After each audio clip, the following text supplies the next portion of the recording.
CITAM Church Talk Show, and I'm here with Becher, Karanja, and Marcy, Ogutu. Now today we're going to be talking about purpose. What basically purpose is. Yeah, I know that most of the time in your journey of life, you have to check over and over again what your purpose is. So, what is purpose? Why are we here? I think that's a big question. Why am I here? Why are you here? Why are you here? What is purpose? Okay. Purpose is, I like the way Dr. Miles Monroe described it. It's God's original intent. It's the reason or the motivation behind why you were created. Ideally, it's the why, and also, because the intent is the will. So purpose is ideally what was the original intention, the original intent, the why we actually here. Reverend Becher, how would you? I like the bit why. If you're able to answer why you're doing what you're doing or why you're here, that's purpose. That's purpose. And for me, as she's explained it, that's how it should be. Yeah, that's how it should be. And how do you differentiate between purpose and career and vision? Because maybe I have a vision for my life. I want certain things to happen. Maybe I'm in my career, I want to win certain awards, I want to go as far as this place. Is that my purpose? And how do you sort of start differentiating those things? Yeah. How do you separate purpose from vision and career? And how do they even tie into each other? And passion. Let's not forget about passion. Passion, yes. Yeah, that's true. That's very true. Okay. Yeah. It's interesting how if you listen to many speakers, they have diverse ways of looking at it. So you'll find some speakers talking about vision, but it comes out as purpose, and the other way around. So people have different views per se. But what is a general understanding is that whenever you hear the word vision, is that big picture, that idea or that big plan that you have at hand or in your mind that you're hoping to achieve in life. And I tend to see when it comes to things to do with our profession, it's per se the roadmap for you to achieve that vision.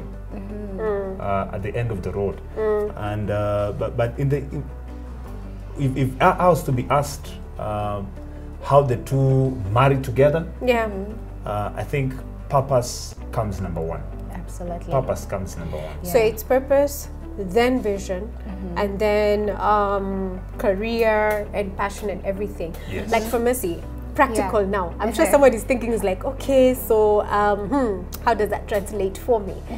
Sort of translate that practically. What is Mercy's purpose? Okay. I think for me, Amani, I really struggled in terms of getting my purpose. It was a struggle, like real. It was really a struggle because I went to school. I studied business, finance in particular, but I always felt like my purpose and because your passion is drawn from your purpose, and your passion is that innate, deep down desire that it brings energy in you. It's the fire that you cannot quench. So studied business, I did finance, and then I felt like my purpose was always in my voice. I felt like there's something different about my voice, and I love communication and I love talking. I'm a noise maker, so I kept on thinking, okay, but I'm doing finance. How does finance marry with talking and communication? And so after campus, I went and did lots of voiceovers, for advertisements, just trying to get to have my voice out there, because I always felt like my purpose was in my voice. And somehow the way God works out things, I was able to do the voiceovers, and now I get to do something also in media in terms of just communicating.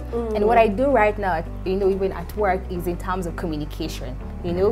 So it's your purpose comes first. Because the Bible says many are the plans in a man's heart, but it's only the Lord's purpose that will prevail. Yeah. So we have lots of plans, we have vision, we have all these things we want to do, but purpose must come first. Then, you know, the vision will come in. Then from that vision, you passion will actually just come from all that. Yes. Yeah. Then your career can come in. Yes. Yes. Reverend Becher. Yes. Yeah. For you, how practicality, how did all this tie in? Yeah, I think just in line with what she's saying, for me, I began questioning and asking myself, why am I here? I was still also in high school at the same time, and I decided, I think deep down in my heart, I have the call of God to engage in ministry as a full-time minister. I was young. But it began in high school. So I ended up being the CU chairperson. I think in Form 3, Form 4, ended up being the chairperson in charge of other chairpersons of other schools where I was studying. Very interesting. Bishop of some sort. And it was taken early. This whole thing started out, you know? Yeah, so it was quite good. So I was fully convinced that there's a certain purpose that God wants me to fulfill. That is basically transforming lives, reaching out to people through spiritual nourishment and just sharing the word of God with them. And I took that line. And I can tell you it wasn't an easy one, because folks would come and say, all right, you're good at this. Or I remember one time I was in Bible school for around 2 years, and they said, I think right now you've gotten enough of the Bible. Why don't you now move on to something more serious? You know, something that is concrete and celebrated out there. But I said, no, this is the direction I want to follow. I'll never forget one time I met a pastor, actually with Deputy Bishop, and they said, you know, it doesn't matter. He really encouraged me. I hope he's watching. So he said as long as you're 21 years and above, you can actually be a pastor. I was like, what? The Timothy's of this world. 21 years and above. And I said, bas. So for me, I decided, that's it. That's the direction. Up to date, I'm still pursuing it, because I know whatever I'm doing is right within my purpose as a child of God. Yeah, I think for me, it was a bit confusing. I ended up being very passionate, but I didn't begin in music actually. I began in poetry. And actually I was like national champion, provincial champion, you know, all those type of things. So my thing was poetry. But the thing that bothered me was, how do I translate this to purpose? How do I translate this to, you know, career, to vision? And I think that happens for a lot of people. Maybe your passion is in cooking. Maybe you're really good at organization skills, and you're wondering, how do I transfer this to my purpose? How do I transfer this to my career so everything can turn in, can tie in? And what I discovered normally happens, like you said, let it be like your purpose. So even at that time, I knew that my purpose was somewhere in public.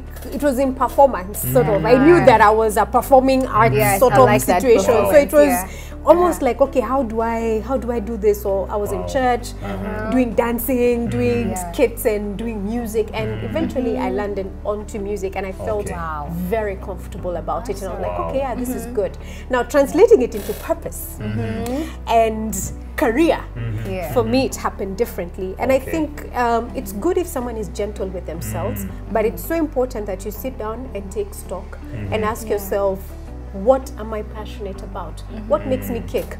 And also, let's not dwell too much on the art, because you see, most people, what are you passionate about? You know, they'll tell you artsy things, because you know, our passion somehow goes with art. So tell you dancing, singing, music, or something that's artsy. But you'll be shocked that there are guys who are actually, it's okay to say that I'm passionate about organization. There are guys who love things running according to time and everything. So after you discover that, okay, fine, for me, my thing is, when you ask me to organize something, by the way, it comes out straight. There's another person maybe who is passionate about the environment. Like, I do not like seeing 1, 2, 3. If you're passionate about it, then you realize, okay, fine, I probably have a purpose within this. So how can I make, so to speak, the world better using this? And just to tie it up with what you're saying, purpose precedes action. Absolutely. Before you answer, what am I supposed to do? You should have first and foremost answered, why am I here? Why am I here? If you begin by what I'm supposed to do, and that's why many of us are failing. So you think, okay, which careers are there? And you find a young person highlighting all those careers. All right? If you pursue that before fulfilling or answering why I'm here, the purpose aspect of it, it doesn't work. Absolutely. Because in any given time, the why should always precede the what, just in line with what you're saying. Purpose precedes action. I love what the late Dr. Miles Monroe has said, that where purpose is unknown, abuse is inevitable. Absolutely. So if you find a person who is just moving and just heading in a certain direction, and they don't know why, they don't have certain targets they have, then you'll find yourself in any given career or field that you don't actually design. As you've said, you're not actually passionate about. You can imagine if you didn't get into what you're doing earlier on with music and what have you. And there are people who should be in the music industry, but they're great totally singers. I mean, they're gifted, but they're totally different amazing aspects. singers, amazing songwriters, and everything. But we also need to remember that we live in. I always remember that we live in Africa. So here I am. Let's take now another situation whereby I didn't pursue my passion. Maybe my passion is in art. I love to draw. But can you imagine going to tell an African parent, Mimi, I'm going to be a fine artist. Utajua. The thing, utajua how do it. So how do you, once, of course you've taken a different career, you've taken a different professional path, and that's what's paying your bills. So how do you end up now fulfilling your purpose?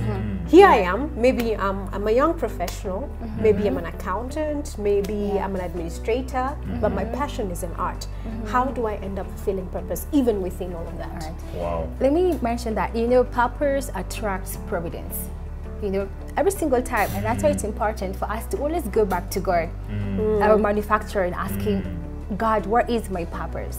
Because in that purpose, there's always providence for you somehow, So you find lots of people who are struggling, because they're not in their purpose. And for instance, I found out that my purpose is communication. There are many ways, Amani, I can communicate. I can communicate through song, I can communicate through writing, I can communicate through being an MC, and all that somehow brings providence, and so just to answer your question, that purpose, it's very, very important that you get to identify that particular purpose, and the only way you can know it is by going back to God, because it will always attract providence. You can be an art person who does what, probably into drawing or into let's say talk about spoken word. You can actually, there's a lady who does spoken word, and she puts biblical scriptures in there, and that touches the heart of people, and that is transformational because it has the power of God in it. So because everything that God gives us, it's for His glory and to transform lives. It's not for us. In fact, if your purpose is for you alone, then that's a purpose. Then that's not, it's all of God. And just in line with the same, one of the greatest challenges we're facing, and especially in our context, in Africa and even beyond, is what Dr. Wali has called the conversion capacity, where you take a resource and you're able to convert it, and it's able to generate an income for you. And allow me to say that we have are people who somehow are a bit closed-minded. So you find a young man comes and tells the parents, I'm passionate about sports. And the parent is thinking, what's wrong with you? I got so encouraged the other day. A parent in one of our CITAM assemblies, this boy was so passionate about football, and he would come to church on a Sunday dressed in a football kit. Nice. Upon high school, they asked him, are you really serious about this thing? And he said, yes, I'm really passionate about sports. Wow. And guess what they did? They actually took the child to the UK. Right now, since the beginning of last year, is at the Liverpool Academy, being paid for by the parents. And we're thinking, which parent does that? taking your child to a football academy because he's passionate about it. Yeah. So I think for me, as parents, and even just the community, there has to be a paradigm shift. We are in a capitalistic environment where everything is translating to how much money, how much is it going to bring in, and that can be a bit an undoing on our end, because if somebody is pursuing a career just because of the resources or the income they're getting, then it's a bit skewed. But what is really important is this person fulfilling their purpose? If so, can they convert it into some form of resource, financial resource that can come their way? And we should not be so much given in regards to how much is coming in, because somehow that's what is driving us. We are materialistic. So for us, true purpose or a true feel is that one which is bringing in. That's your bank account. I think for me, how I look at it is your purpose gives you an edge. We were all created to fulfill our purpose. When God was creating Messi, knew this girl is for communication. So everything about you was created about communication. He's creating Pastor Becher. He was like, this, my servant, you're going to be a pastor.